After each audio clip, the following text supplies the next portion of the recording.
ഈ അടുത്ത് ഒരു ലേഡി കൗൺസിലിങ്ങിന് വേണ്ടി വരികയുണ്ടായി. അവരുടെ പ്രശ്നം എന്ന് പറയുന്നത് ഹസ്ബൻഡ് ഒരു തരത്തിലും വേണ്ട രീതിയിലുള്ള ലൈംഗിക സംതൃപ്തി നൽകാൻ സഹകരിക്കുന്നില്ല എന്നുള്ളതാണ് പ്രശ്നം. അപ്പോൾ ഈ സ്ത്രീയോട് സംസാരിക്കുമ്പോൾ അവരുടെ ആവശ്യം ഭർത്താവിനെ കൗൺസിലിംഗ് ചെയ്യുകയോ അവർക്ക് വേണ്ട കാര്യങ്ങൾ പറഞ്ഞ് മനസ്സിലാക്കി കൊടുക്കുകയോ ആയിരുന്നില്ല.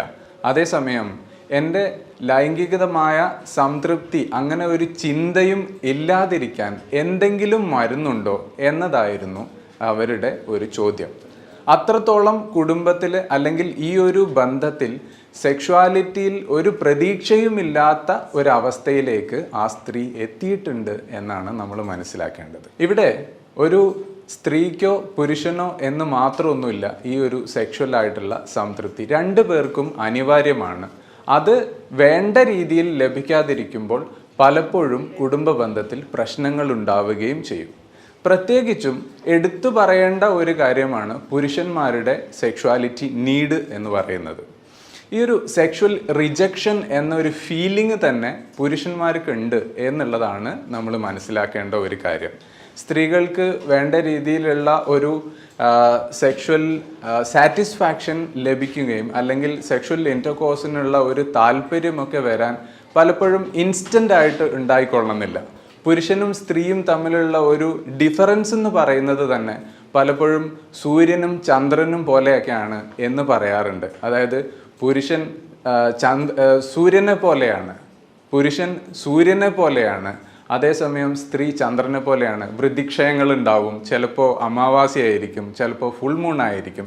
ഈ ഒരു വ്യത്യസ്തത ആണും പെണ്ണും തമ്മിലുണ്ട് എന്നുള്ളത് ഒരു യാഥാർത്ഥ്യമാണ്. പക്ഷെ പലപ്പോഴും പലരും അത് മനസ്സിലാക്കാറില്ല എന്നുള്ളതാണ്.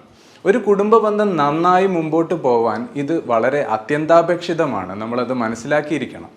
ഒരു പുരുഷൻ്റെ സെക്ഷുവൽ നീഡ് ഭാര്യയ്ക്ക് അത് മനസ്സിലാക്കുകയും സംതൃപ്തിപ്പെടുത്താൻ സാധിക്കാതിരിക്കുകയും ചെയ്യുകയാണെന്നുണ്ടെങ്കിൽ മറ്റെന്തെല്ലാം കാര്യത്തിൽ നമ്മൾ വേണ്ട കാര്യങ്ങളൊക്കെ ചെയ്യുന്നുണ്ടെങ്കിൽ പോലും പലപ്പോഴും അതൊരു നല്ല റിലേഷൻഷിപ്പ് ക്രിയേറ്റ് ചെയ്യില്ല, അല്ലെങ്കിൽ മെയിൻറ്റെയിൻ ചെയ്ത് കൊണ്ടുപോകാൻ വേണ്ടി സാധിക്കില്ല എന്നുള്ളതാണ്. സെക്ഷുവൽ സാറ്റിസ്ഫാക്ഷനിലേക്ക് വരുമ്പോൾ മറ്റൊരു വ്യത്യസ്തത എന്ന് പറയുന്നത് സ്ത്രീകളെ സംബന്ധിച്ചിടത്തോളം കൂടുതലും അവർ ഒരു തുടക്കം എന്നുള്ള രീതിയിൽ അല്ലെങ്കിൽ ഏറ്റവും പ്രധാനമായ ഒരു ഘടകം എന്ന് പറയുന്നത് റൊമാൻസിങ് ആയിരിക്കാം. അതേസമയം ഒരു പുരുഷനെ സംബന്ധിച്ചിടത്തോളം ഏറ്റവും ഫസ്റ്റ് ഭാഗമായി വരുന്നത് തന്നെ, ഒരു പ്രധാന ഭാഗമായി വരുന്നത് തന്നെ സെക്ഷുവാലിറ്റിയാണ്. അപ്പോൾ ആ ഒരു സെക്ഷുവൽ സാറ്റിസ്ഫാക്ഷൻ പുരുഷന് ഉണ്ടാകുന്നില്ല എന്നുണ്ടെങ്കിൽ അത് ഒരു റൊമാൻസിങ്ങിലേക്കും അതുപോലെ നല്ല ഒരു റിലേഷൻഷിപ്പ്, ഭാര്യയുമായ ഒരു നല്ല റിലേഷൻഷിപ്പിലേക്കും കൊണ്ടുപോവാൻ പലപ്പോഴും പുരുഷന് സാധിക്കാത്ത ഒരവസ്ഥ ഉണ്ടാക്കാം. ഈ ഒരു അവസ്ഥ, അതായത് ഭാര്യ എന്നെ വേണ്ട രീതിയിൽ പരിഗണിക്കുന്നില്ല എന്നുള്ള ഒരു ഫീലിംഗ് ഉണ്ടാവാൻ കാരണമാകുന്ന ഒരവസ്ഥയിലേക്ക് പോകും.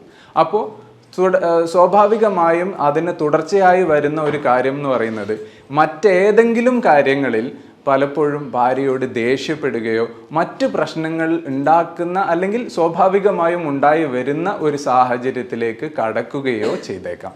ചിലപ്പോഴൊക്കെ ഞാൻ നേരത്തെ പറഞ്ഞതുപോലെ പുരുഷന്മാരെ പരിഗണിക്കുന്നില്ല എന്ന് പറഞ്ഞതുപോലെ തന്നെ സ്ത്രീകളെ വേണ്ട രീതിയിൽ എങ്ങനെ പരിഗണിക്കണമെന്നും ഏത് രീതിയിൽ സെക്ഷുവൽ സാറ്റിസ്ഫാക്ഷൻ കൊടുക്കണം എന്നും മനസ്സിലാക്കാത്ത അല്ലെങ്കിൽ വേണ്ട കാര്യങ്ങൾ ചെയ്യാൻ അറിയാത്ത പല ആളുകളെയും നമ്മൾ കാണാറുണ്ട്.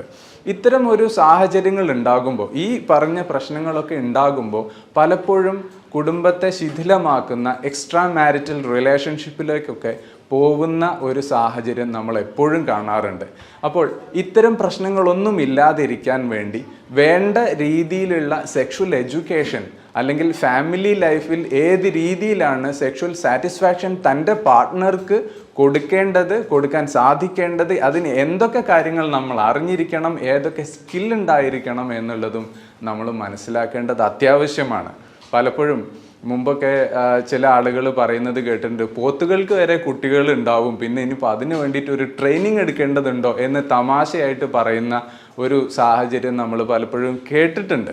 പക്ഷേ ഇവിടെ മനുഷ്യ ജീവിതത്തിലേക്ക് കടന്നു വരുമ്പോൾ വളരെ വ്യതിരിക്തമായ ഒരു കാര്യമാണ് ഈ ഒരു കുടുംബ ജീവിതം എന്നുള്ളത്. ഒരുപാട് തയ്യാറെടുപ്പുകളും ഈ ഒരു കുടുംബജീവിതം നല്ല രീതിയിൽ മുമ്പോട്ട് കൊണ്ടുപോകാൻ ആവശ്യമാണ്.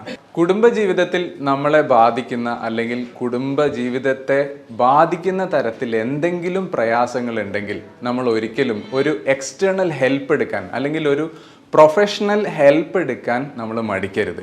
അത് നമ്മളുടെ ജീവിതത്തിനും നമ്മുടെ ജീവിതത്തിലെ സമാധാനത്തിനും നമ്മുടെ കുടുംബം നല്ല രീതിയിൽ മുമ്പോട്ട് പോകുന്നതിനും അത് അത്യാവശ്യമാണ്. നല്ല ഒരു സൈക്കോളജിസ്റ്റിനെയോ സെക്സോളജിസ്റ്റിനെയോ കൺസൾട്ട് ചെയ്യുക എന്നുള്ളത് ഒരിക്കലും ഒരു തെറ്റായ കാര്യമല്ല. നമ്മളുടെ പ്രശ്നങ്ങൾ ഒരു പ്രൊഫഷണലിനോട് ഷെയർ ചെയ്യുകയും അതിന് വേണ്ട ഒരു പരിഹാരത്തിലേക്ക് എത്തുകയും ചെയ്യുന്നത് നമ്മളുടെ സംതൃപ്തിക്കും നമ്മളുടെ കുടുംബജീവിതത്തിനും എപ്പോഴും നല്ലതാണ്. പുതിയൊരു വിഷയവുമായി നമുക്ക് വീണ്ടും കാണാം. അതുവരെ ബൈ.